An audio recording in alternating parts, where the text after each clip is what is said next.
My name is Tom Williams. I love wildlife and I love wild places. So it's no real surprise I ended up making my home in North Devon. I mean, from this hilltop just overlooking the beautiful Tor estuary. On a much clearer day, I am reminded from here that Exmoor is just a 20-minute drive in this direction. And in about 40 minutes, you're going to be on top of Dartmoor, two of the UK's wildest places. But despite having these fantastic places on the doorstep, there's been this yearning growing in me for the last couple of years. See, these places are pretty wild by UK standards, but they're still pretty well managed. And the wildlife is only as wild as we allow it to be. Where are the lynx gone? Where are the wolves? Where are the bears? And it's that last one. Where are the bears? And it's been driving me crazy, and I knew I needed to do something about it. I just had to live somewhere wild, and almost by definition, that place would have to have large predators roaming free. The trip was to be a European one, partly due to budget, but I also wanted my home continent to impress me. I started studying satellite images of Europe and looking in particular for places where there were wild brown bear. And then it was just a case of waiting for an area to grab me, and one such area did just that. Then it was just a case of packing up a bag full of outdoor gear, a stick of salami, a bag of flour, and I was off to this lovely white beach in Finland. Once landed, I hopped in a car and drove north from Helsinki. I was aiming for just inside the Arctic Circle on the Russian border. And when I ran out of roads, I walked. I've made it. I've made it. When I say I made it, specifically this point, this lovely white beach. As soon as I saw this place, I thought I have to go there. So it feels very special to be here and actually see it's as wonderful as I was hoping it would be. And just as I take the phone out to do a little bit of a piece to camera, out the woods, a reindeer just pops out, bang on cue. The best thing about sand are the animal tracks that get left behind in it. And I love exploring riverbanks looking for animal tracks at the best of times, but there was an extra element of excitement this time. Would there be tracks of, you know who?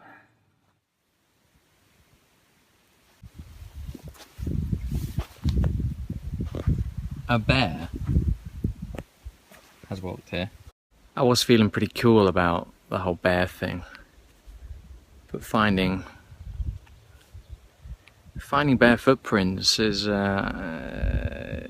gonna make most people feel a bit uneasy, I think. Just trying to work out what to do for the best. Upwind, downwind. Lots to consider. Fucking hell, bear footprints. Jesus, titty fuck. That afternoon, the weather turned. It was drizzly and miserable. And after the rain, I sat down with a fire just to dwell on the fact that I was in absolute isolation, surrounded by fresh bear tracks. It was exhilarating and terrifying all at the same time.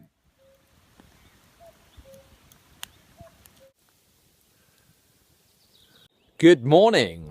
Well, I survived the night. That is despite camping here and finding fresh bear tracks on the beach yesterday, just over there. Little sandpiper. I'm struggling slightly with the nights. I say nights, there are none.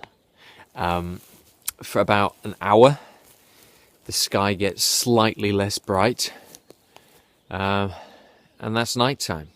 Yeah, the sun actually just about sets. In my dreams, I'd be living on salmon and trout up here, but I needed some breakfast and the bag of flour came in handy. I'd not used this technique to cook a bread roll before, but I just had a feeling it would work. I think it is about time we look at this roll. Slightly nervous.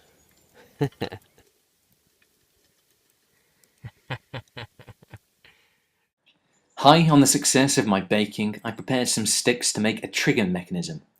This was so I could set up a lazy line. This would be fishing for me whilst I went on a mooch. And, like the best mooches, I wasn't looking for anything in particular, but I was in some gorgeous country and I had a feeling something cool would turn up.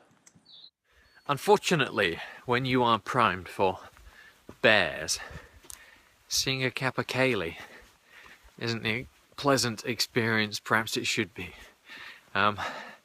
because they just erupt. It's like a Chinook helicopter trying to get off the ground. You just hear this thundering beat, and of course it's not a bear, but when your whole body is sort of primed, fight and flight a little bit, that great big noise that just erupts right next to you scares the shit out of you. On my return, I set about boiling a kettle for a cup of tea before bed. And if you haven't twigged by now, yes, the other reason I came to the wilderness was so I could play around with fire, axes, and knives. This is a Swedish fire torch, and nobody has ever had more fun making a cup of tea.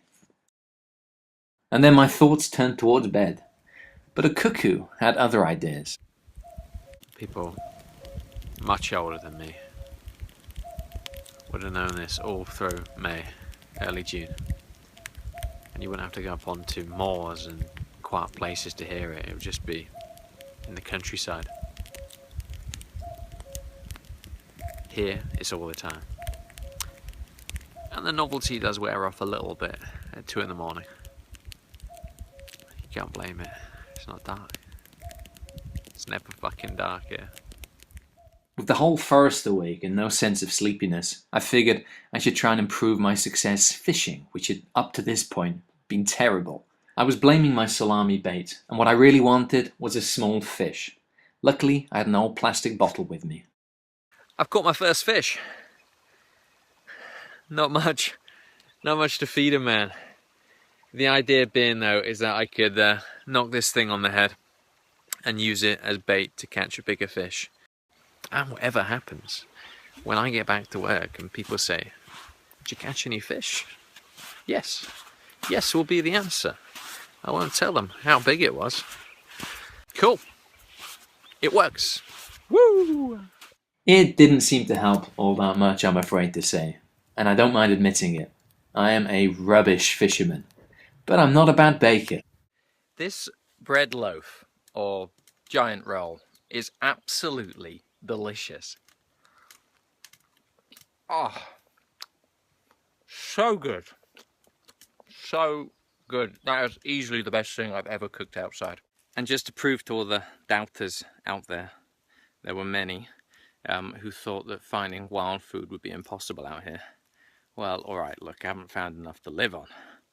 But it's always rewarding when you can find 1 or 2 little things that you can eat. They're delicious.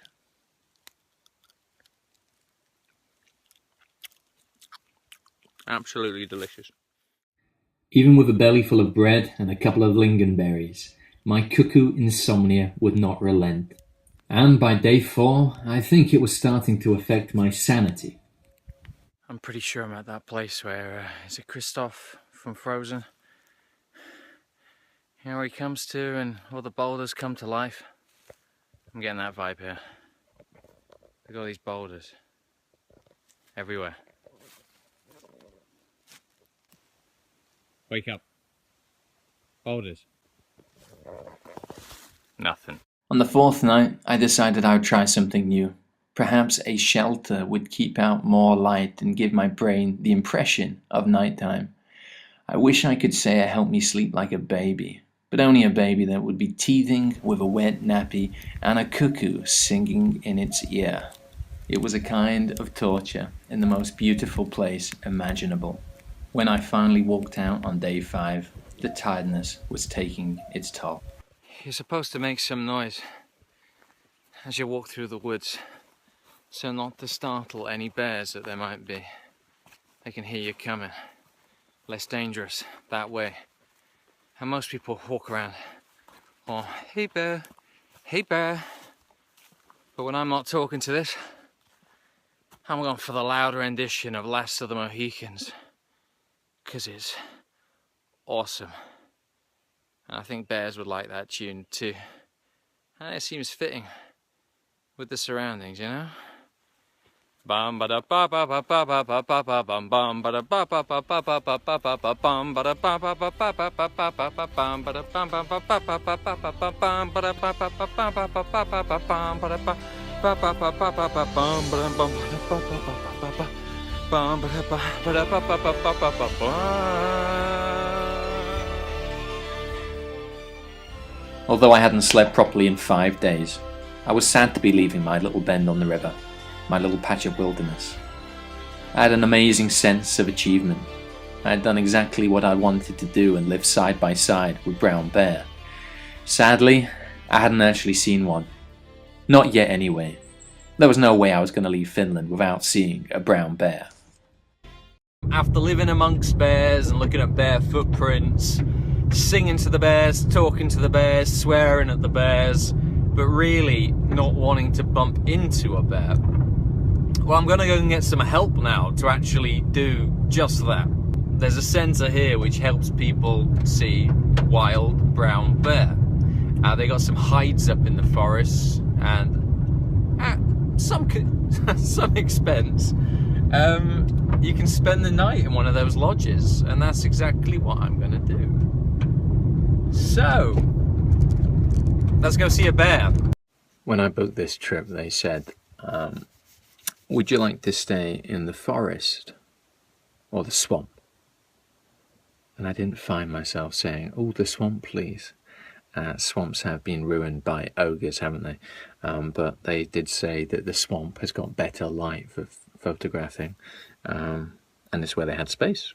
So, the swamp it is. It doesn't look too bad. It looks okay. Does mean I'm going to get eaten alive by mosquitoes. But hey, as long as it's mosquitoes.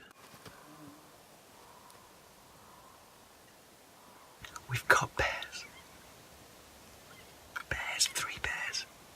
We've got Mum with 2 cubs. And I love this swamp.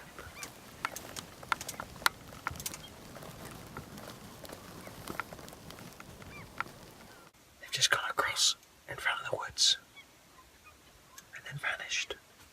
I think they're going to reappear. And closer, closer. Bears, wow, they were beautiful. Unbelievable. It was easily the best thing I've ever seen in nature. A mother bear nervously taking her tiny cubs out on one of their first outings of the year. And it wasn't just this beautiful young family. As the evening wore on, more bears appeared. After a good few hours watching these stunning animals, I started to give some thought to the bed that was in my dark hide. I had 5 days.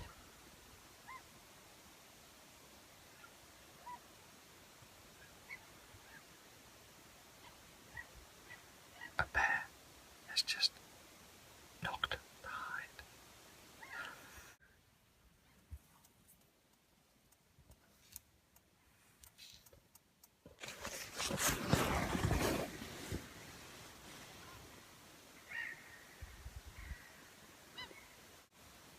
I'll be alright.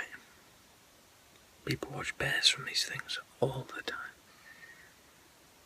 And I'm sure the BBC News website would have featured it if anyone had been dragged out one of these and eaten.